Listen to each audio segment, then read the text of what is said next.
What is the purpose of a double roundover bit? What applications are they used for? We're going to discuss in today's video.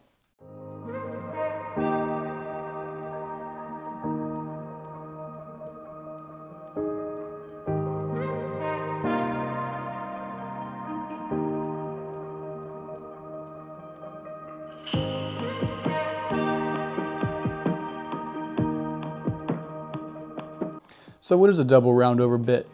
It's essentially a roundover bit, but it has a radius on top and bottom versus just a radius on top, therefore making it a double roundover bit.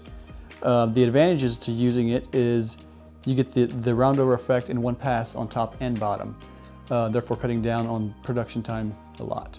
So when we were looking for a double roundover bit, we found there's limited options on the market for cutting 1/2" material.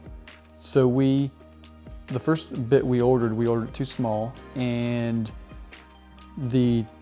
our material varies quite a bit, 20 to 30 thousandths of an inch.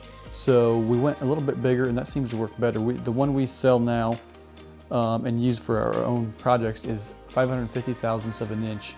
That gives you a little bit of play for the material that's 1/2" and slightly above, like the poly material often is.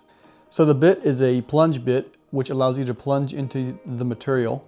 A little bit about the dimensions of it. The radius on top and bottom are 1/8 of an inch, top and bottom radiuses. The small cutting diameter is 1/4 inch.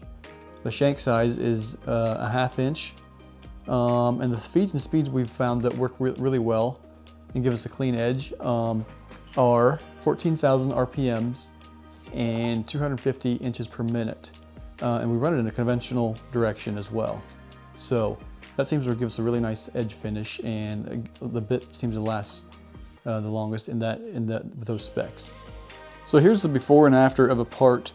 The part on your left is the part that's without the roundover, and the part on your right is the finished product of it, both edges being rounded over with the bit. And down here we have 4 products that we manufacture using this bit. So we use the bit primarily to cut poly, HDPE material, but it can also be used to cut hardwoods, and it can be resharpened. We resharpen our bits and they work fine. If you're interested in buying a bit, they are available at koff.com for purchase.